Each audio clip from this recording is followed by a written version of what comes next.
Land 2.5 के last part के and में हमने देखा था यूहाओ और वूटोंग 4 गॉड से और तांगसान डिस्ट्रक्शन गॉड से फाइट कर रहे थे।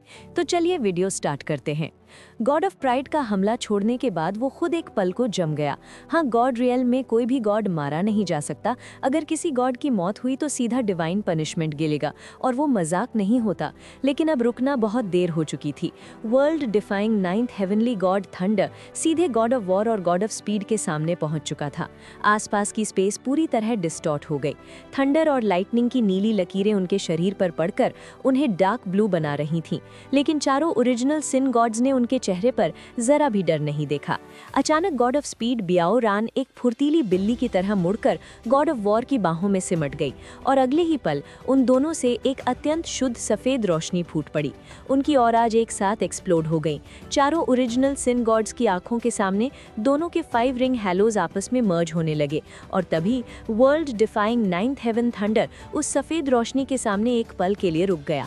आसमान में एक विशाल आकृति प्रकट हुई, एक व्हाइट टाइगर, लेकिन ये साधारण नहीं था। उसके पीछे 3 जोड़े पंख थे। पूरा शरीर बिल्कुल शुद्ध सफेद, आंखें काली, गहरी अबिस जैसी। एक विशाल टाइगर पॉ अचानक आगे बढ़ा। Boom! 9th heavenly God thunder सीधे चकनाचूर हो गया। हालांकि उस पंजे पर काला निशान पड़ गया, लेकिन डिवाइन थंडर टूट चुका था और उसी पल व्हाइट टाइगर के पीछे 7 रिंग हैलो खिलो था। First level god, 2 second level gods की फ्यूजन, ये अविश्वसनीय था। व्हाइट टाइगर ने दहाड़ लगाई। इमोशन गॉड को लगा जैसे उसका शरीर हल्का हो गया। उसके कानों में एक गहरी आवाज गूंजी, जल्दी जाओ, वूटोंग को लेकर अपने ससुर के पास जाओ।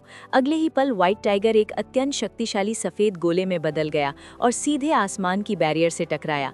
नहीं! गॉड ऑफ ग्रीड चीखा। चारों ओरिजिनल सिन गॉड्स एक साथ हिले। चारों ने अपनी डिवाइन पावर छोड़ी ताकि उस टक्कर को रोक सके। 4 फर्स्ट लेवल गॉड्स के सामने एक फर्स्ट लेवल फ्यूजन ज्यादा देर नहीं टिक सकती थी। लेकिन तभी आसमान में एक विशाल वर्टिकल आई खुली। उस आई में अनगिनत युगों की समझ थी। 7 इमोशंस एक साथ फूट पड़े। गोल्डन वर्टिकल आई के अंदर प्यूपल्स डार्क ब्लू हो गए और अगले ही पल हजारों ब्लू गोल्ड रेज बाहर निकली। हर रे एक छोटे हैमर में बदल गई। 4 हिस्सों में बंटकर सीधे चारों ओरिजिनल सिन गॉड्स पर गिरी। ये डिवाइन पावर का अटैक नहीं था, ये था डिवाइन सोल अटैक।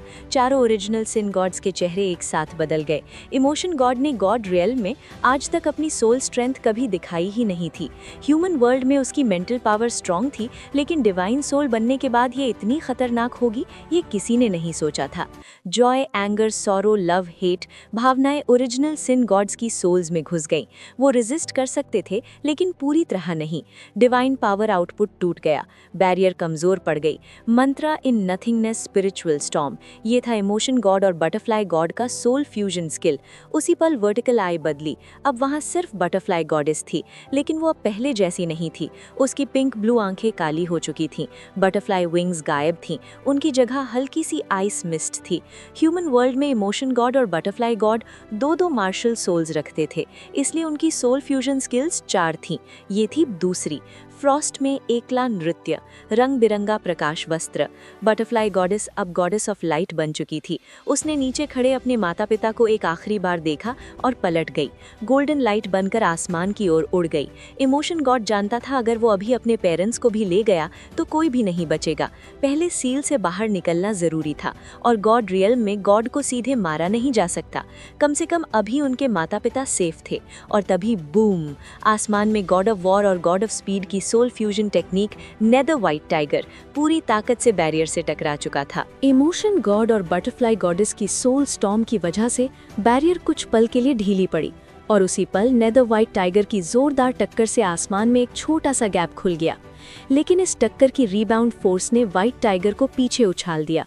हवा में ही वो दोबारा गॉड ऑफ वॉर और गॉड ऑफ स्पीड में बदल गए। गॉडेस ऑफ लाइट उन्हें पकड़ने आगे बढ़ी, तभी गॉड ऑफ वॉर की दहाड़ गूंजी, जल्दी जाओ। गैप पहले ही बंद होना शुरू हो चुका था। अब एक से ज्यादा लोगों का निकलना नामुमकिन था। गॉडेस ऑफ लाइट के पीछे एक विशाल वर्टिकल आई उभरी। अगले ही पल वो आई नीले, बैंगनी और सुनहरे रंग में बदल गई। तीनों रंगों की किरणें मिलकर एक जोरदार बीम बनी और सीधे बंद होते गैप पर जा टकराईं। आसमान में एक चमकदार गोल्डन लाइट फैल गई और उसी गोल्डन पाथ पर गॉडेस ऑफ लाइट की स्पीड अचानक कई गुना बढ़ गई। वो एक गोल्डन स्ट्रीक बनकर गैप से बाहर निकल गई। ये था इमोशन गॉड और बटरफ्लाई गॉडेस का तीसरा soul fusion skill, withering in brilliance golden rod, उनका सबसे शक्तिशाली escape technique. 4 first level gods भी स्पिरिचुअल स्टॉर्म के बाद तुरंत बैरियर सील नहीं कर पाए। गॉडेस ऑफ लाइट निकल चुकी थी। गॉड ऑफ वॉर और गॉड ऑफ स्पीड हवा से नीचे गिरे और इमोशन गॉड के माता पिता के सामने खड़े हो गए। अब उन्होंने रेजिस्ट नहीं किया, उनके चेहरे पर हल्की सी मुस्कान थी। कम से कम इमोशन गॉड और उसकी पत्नी बच गए थे। उधर गॉड रियल्म कमिटी के बाहर तांग सान की अनफिक्स्ड स्टॉर्म पूरी ताकत से चल रही थी। सुनहरे हेलोज आसमान में घूमते हुए गॉड ऑफ डिस्ट्रक्शन की तरफ बढ़ रहे थे। ये सी गॉड की सबसे खतरनाक कंट्रोल टेक्निक थी। एक फर्स्ट लेवल गॉड भी इसमें फंस जाए तो 10 सेकंड तक बाहर नहीं निकल सकता। गॉड ऑफ डिस्ट्रक्शन इस अटैक को सीधे झेलने की हिम्मत नहीं कर रहा था। पर्पल ब्लैक बादल गरजे, उनके बीच से 9 रिंग हेलो उभरा। गॉड ऑफ डिस्ट्रक्शन नीचे खड़ा तांग सान को ठंडी नजर से देख रहा था। अगले ही पल डिवाइन थंडर ऑफ एनाहिलेशन आसमान से गिरने लगी। बैंगनी काली लाइटनिंग सुनहरे हेलो से टकरा रही थी। थंडर शहर या पहाड़ मिटा सकती थी, लेकिन अनफिक्स्ड स्टॉर्म के हेलोज को पूरी तरह तोड़ नहीं पा रही थी। आसमान में गोल्डन रिंग्स और पर्पल थंडर आपस में टकरा रहे थे। 2 देवता दूर दूर खड़े आमने सामने थे। तांग सान शांत था। अनफिक्स्ड स्टॉर्म का कंजम्पशन गॉड ऑफ डिस्ट्रक्शन के थंडर से कहीं कम था। गॉड ऑफ डिस्ट्रक्शन भी हमला नहीं बढ़ा रहा था, क्योंकि उसे पता था अगर तांग सान ने गॉड रियल्म सेंटर की डिफेंस एक्टिवेट कर दी तो वो कुछ भी नहीं कर पाएगा। लेकिन ऐसा करना तांग सान की हार मानी जाती, और तांग सान अभी हार मानने वाला नहीं था। अचानक गॉड ऑफ डिस्ट्रक्शन दहाड़ा, तांग सान की आवाज़ ठंडी थी। डिस्ट्रक्शन, रुक जाओ, तुम गॉड रियल्म के लिए ही कर रहे हो, बस तुम थोड़े ज़्यादा पैरानॉइड हो। अटैक रोक दो, गॉडेस ऑफ लाइफ को बुलाओ, तुम अब भी गॉड रियल्म के लॉ एनफोर्सर रह सकते हो। God of destruction Hansa, naive मत बनो, ये सब मैंने बहुत पहले प्लान किया था, तुम्हें मौका नहीं मिलेगा। तुम गॉड रियल्म में कितने साल हुए? मैं और गॉडेस ऑफ लाइफ शुरुआत से मौजूद हैं। लाइफ और डिस्ट्रक्शन एक दूसरे को जन्म देते और रोकते हैं। आज कोई मुझे नहीं रोक सकता, न तुम न कोई और गॉड किंग्स भी होते तो भी मेरा इरादा नहीं बदलता। और तभी एक नरम सी आवाज़ गूंजी, थर्ड ब्रदर। तांग सान का शरीर कांप गया। उसने उस दिशा में देखा। पर्पल ब्लैक क्लाउड के पास 2 आकृतियां प्रकट हो चुकी थीं। उनमें से एक शियाओ वू के पीछे एक लंबा सा आदमी खड़ा था, पूरा शरीर भारी आर्मर में ढका हुआ। उसने शियाओ वू की बाहें कसकर जकड़ रखी थी। वो हिल भी नहीं पा रही थी। शियाओ वू का पेट साफ दिख रहा था। वो गर्भवती थी और उसकी आंखों में आंसू भर आए थे। वो पूरी तरह कंट्रोल में थी। इतनी देर तक शांत रहने वाला तांग सान अचानक बदल गया। उसकी आंखों में पहली बार असली गुस्सा फूटा। गॉड ऑफ डिस्ट्रक्शन, तांग सान गरज उठा, तुमने अपना law enforcement warrant destruction God को दे दिया और उसे गॉड रियल्म कमेटी में छिपकर घुसने दिया। तुम डिवाइन पनिशमेंट से नहीं डरते? गॉड ऑफ डिस्ट्रक्शन ने ठंडे स्वर में कहा। तो भेजो डिवाइन पनिशमेंट, लेकिन जरा सोच लो, तुम्हारी पत्नी और बच्चा वहीं खड़े हैं। डिवाइन पनिशमेंट को इतना कंट्रोल नहीं किया जा सकता कि वो सिर्फ मुझ पर गिरे। अगर उन्हें कुछ हुआ तो जिम्मेदार तुम होगे। तांग सान एक पल के लिए पूरी तरह जड़ हो गया। उसके हाथ में गोल्डन ट्राइडेंट कांपने लगा। गॉड ऑफ डिस्ट्रक्शन की आवाज और कठोर हो गई। अनफिक्स्ड स्टॉर्म अब समाप्त। आसमान से एक पर्पल ब्लैक थंडरबोल्ट गिरा। वो गॉड ऑफ डिस्ट्रक्शन के लिए कुछ नहीं था, लेकिन शियाओ वू के लिए जानलेवा। शियाओ वू चीख पड़ी, उसका शरीर कांप गया। शियाओ वू की स्थिति बहुत स्पेशल थी। वो तांग सान के साथ सी गॉड और असुरा गॉड दोनों की पावर चला सकती थी, लेकिन उसने कभी तांग सान जैसी कठोर डिवाइन ट्रायल नहीं झेली। असल में वो केवल 2nd लेवल गॉड थी, और अब गर्भवती होने की वजह से उसका शरीर और भी कमजोर था। असुरा गॉड जैसी किलिंग ऑरा वाली सीट अब वो बिल्कुल संभाल नहीं सकती थी। उसी पल तांग सान समझ गया, ये सब पहले से प्लान किया गया था। गॉड ऑफ डिस्ट्रक्शन ने उसे अनफिक्स्ड स्टॉर्म में उलझाया और पीछे से डिस्ट्रक्शन वारंट देकर शियाओ वू को पकड़वा लिया। तांग सान ने धीरे धीरे ट्राइडेंट ऊपर उठाया। गोल्डन हैलोज एक एक कर वापस ट्राइडेंट में समा गए। डिस्ट्रक्शन, तांग सान की आवाज कांप गई। मुझे उम्मीद नहीं थी कि तुम इतने नीच हो जाओगे। गॉड रियल में सब जानते थे शियाओ वू तांग सान की रिवर्स स्केल थी। गॉड ऑफ डिस्ट्रक्शन ने बेरुखी से कहा, सिर्फ तुम्हारी पत्नी नहीं, तुम्हारी बेटी और सन इन लॉ भी मेरे कंट्रोल में है। तुम्हारे पास कोई रास्ता नहीं बचा। लेकिन चिंता मत करो, मैं गॉड रियल्म के रूल्स मानूंगा। मैं तुम्हें जिंदा रखूंगा ताकि तुम अपनी आंखों से देखो कि मेरे हाथों में गॉड रियल्म कैसे प्रॉस्पर करता है। लेकिन उसके बाद तुम लॉ इन्फोर्सर बनने लायक नहीं रहोगे। पकड़ो इसे। तांग सान का चेहरा कई बार बदला और फिर उसने धीरे धीरे गोल्डन ट्राइडेंट नीचे रख दिया। एक चमक के साथ ट्राइडेंट गोल्डन लाइट बनकर उसके शरीर में समा गया। अगले ही पल God of destruction purple black light बनकर तांग सान के सामने पहुंचा और सीधा उसके सीने पर हथेली रख दी। थर्ड ब्रदर, शियाओ वू चिल्लाई। तांग सान ने न बचाव किया न डॉज, वो बस गॉड ऑफ डिस्ट्रक्शन को घूरता रहा। पर्पल ब्लैक सिंबल्स तांग सान के चारों ओर घूमने लगे, रून्स बनते गए, घूमते गए और गॉड ऑफ डिस्ट्रक्शन की हथेली में समाते गए। भयानक एनर्जी तांग सान के शरीर में ठूसी जा रही थी। तांग सान का चेहरा पीला पड़ गया, लेकिन वो हिला नहीं। तांग सान का रहा उठा और पीछे की ओर उछल गया। उसके सीने पर अब एक पर्पल ब्लैक वॉटेक्स रून था। उसकी पीठ से सी गॉड का हैलो गायब, डिवाइन ऑरा पूरी तरह खत्म। इस वक्त वो किसी साधारण इंसान जैसा लग रहा था। तांग सान ने शांति से कहा, डिस्ट्रक्शन, मुझे उम्मीद है तुम गॉड रियल्म का पापी नहीं बनोगे। गॉड ऑफ डिस्ट्रक्शन ने ठंडी सांस ली। हीरो सही है या नहीं, ये वक्त बताएगा। उसने हाथ हिलाया। तांग सान उड़ते हुए शियाओ वू के सामने गिरा। थर्ड ब्रदर, ये सब मेरी वजह से। शियाओ वू रोने लगी। तांग सान ने मुस्कुराकर उसका हाथ थाम लिया। गॉड बनना, लॉ इन्फोर्सर होना, इन सब का क्या मतलब अगर मैं तुम्हें और हमारे बच्चे को न बचा पाऊं? शियाओ वू फूट फूट कर रो पड़ी और तांग सान से लिपट गई। गॉड ऑफ डिस्ट्रक्शन ने उन्हें नहीं रोका। तांग सान की डिवाइन पावर पूरी तरह सील हो चुकी थी। तांग सान ने धीरे से हाथ उठाया। एक 8 पॉइंटेड स्टार जैसा गोल्डन की उड़कर गॉड ऑफ डिस्ट्रक्शन की तरफ गया। गॉड ऑफ डिस्ट्रक्शन ने वो गोल्डन की हाथ में ली। उसकी आंखों में लाल रोशनी अचानक पागलपन में बदल गई। यही थी गॉड रियल्म सेंटर को कंट्रोल करने वाली चाबी। जिस दिन का वो हजारों सालों से इंतजार कर रहा था, आज वो दिन आ ही गया। तांग सान ने शियावू को सीने से लगाए रखा और शांत स्वर में कहा, शियावू जल्द ही बच्चे को जन्म देगी। कम से कम हमारे पुराने साथ के लिए हमें किसी अच्छी जगह भेज दो। गॉड ऑफ डिस्ट्रक्शन ने बिना भाव के हाथ हिलाया। इन्हें वहां ले जाओ। सिल्वर लाइट चमकी और तांग सान शियावू दूर किसी दिशा में ले जाए गए। गॉड ऑफ डिस्ट्रक्शन पलटा और गॉड रियल्म कमेटी की ओर देखा। उसकी हंसी धीरे धीरे मैडनेस में बदल गई। आखिरकार पूरा गॉड रियल्म अब मेरे हाथ में है। तांग सान, God of kindness, God of evil, तुम सब गलत थे। गॉड रियल्म सिर्फ मेरे कंट्रोल में ही सच में ग्रो कर सकता है।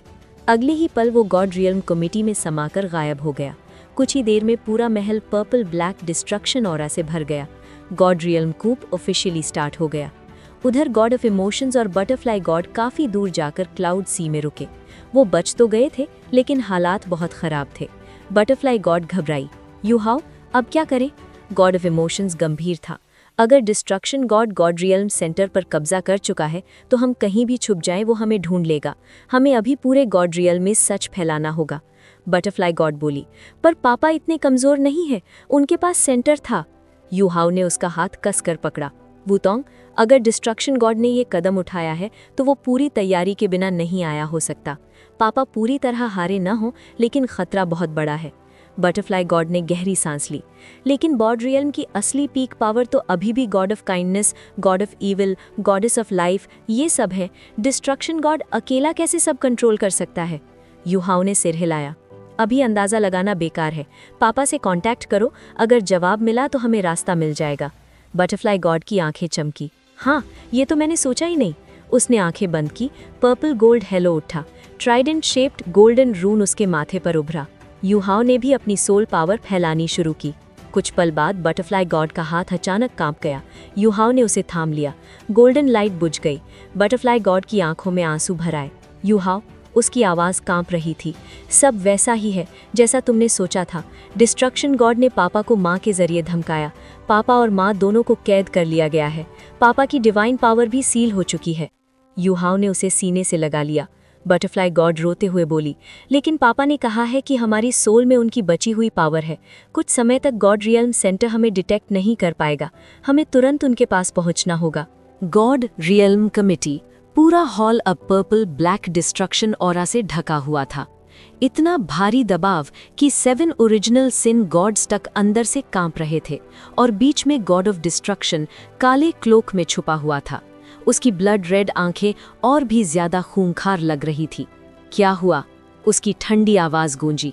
गॉड ऑफ ग्रीड ने सिर झुकाकर कहा, लॉर्ड, हमारी कैलकुलेशन गलत थी। God of emotions, butterfly God, God of war और गॉड ऑफ स्पीड अलग अलग तो वीक थे, लेकिन जॉइंट एबिलिटीज़ के साथ उनकी पावर हमारी सोच से कहीं ज़्यादा निकली। ख़ास तौर पर गॉड ऑफ इमोशंस और बटरफ्लाई गॉड, उनका फ्यूजन लगभग लॉ इन्फोर्सर लेवल तक पहुंच गया। हम संभल ही नहीं पाए और वो निकल गए। गॉड ऑफ डिस्ट्रक्शन की आवाज़ और भी ठंडी हो गई। Greed, laziness, pride, jealousy, 4 first level gods एक फर्स्ट लेवल गॉड की टीम को नहीं रोक पाए। तुम लोग किस काम के हो? डिस्ट्रक्शन ऑरा उफन पड़ी। ओरिजिनल सिन गॉड्स के हेलोज तूफान में फंसी नाव की तरह कांपने लगी। गॉड ऑफ ग्रीड ने जल्दी कहा, लॉर्ड, अगर आप गॉड रियल्म सेंटर से उनकी लोकेशन ट्रेस कर दें तो हम अभी नहीं। गॉड ऑफ डिस्ट्रक्शन ने रोक दिया, मैं अभी सेंटर से फुली सिंक नहीं हुआ हूँ और वो 2 छोटे गॉड्स अभी कोई बड़ा थ्रेट नहीं है। हम ओरिजिनल प्लान पर चलेंगे। जब तक एक्सपेंशन पूरा नहीं हो जाता कोई भी मेरी रूल को चुनौती नहीं देगा। उसकी आवाज़ में एब्सोल्यूट कॉन्फिडेंस था। गॉड ऑफ लस्ट, उसने पुकारा। गॉड ऑफ लस्ट तुरंत आगे आई। यस योर मैजेस्टी, तुम और गॉड ऑफ डिस्ट्रक्शन उन गॉड्स की कस्टडी संभालो। तांग सान और शियांगवू सील हैं, लेकिन उन दोनों बच्चों को रेस्क्यू का मौका नहीं मिलना चाहिए। गॉड ऑफ लस्ट ने सिर झुकाया, मैं कोई चांस नहीं दूंगी। वो बाहर निकली, लेकिन चलते चलते इसके दिमाग में लावा लेक वाला फीनिक्स गॉड घूम गया। उसकी आंखों की वो गहरी उदासी, एक ओरिजिनल सिन गॉड होते हुए भी वो उसे भूल नहीं पा रही थी। हॉल में अब सिर्फ गॉड ऑफ डिस्ट्रक्शन बचा। गॉड ऑफ जेलसी ने डरते हुए पूछा, लॉर्ड, अगर गॉड ऑफ काइंडनेस और गॉड ऑफ ईविल अचानक लौट आए तो? गॉड ऑफ डिस्ट्रक्शन मुस्कुराया, नहीं लौटेंगे। मैंने उनके रास्ते में टाइम कोलैप्स डाल दिया है। गॉड रियल्म में एक दिन बराबर ह्यूमन वर्ल्ड में 1 साल, लेकिन उनके लिए वक्त पीछे जा रहा है। जब तक हमारा काम पूरा होगा वो लौट ही नहीं पाएंगे। ओरिजिनल सिन गॉड्स ने राहत की सांस ली। गॉड ऑफ डिस्ट्रक्शन अकेला रह गया। कुछ पल के लिए उसकी आंखों में हल्का सा डाउट आया, क्या मैं सही कर रहा हूँ या गलत? लेकिन अगले ही पल वो शक जलकर राख हो गया।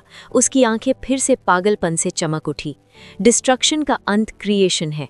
अगर ऐसा है तो मैं दिखाऊंगा मेरी क्रिएशन कैसी होती है। गॉड रियल्म सिर्फ मेरे कमांड में ही स्ट्रॉन्गेस्ट बन सकता है और एक दिन सब कुछ कंट्रोल करेगा। गाइज, नेक्स्ट एपिसोड बहुत ही इंटरेस्टिंग होने वाला है, तो चैनल को सब्सक्राइब करना मत भूलना।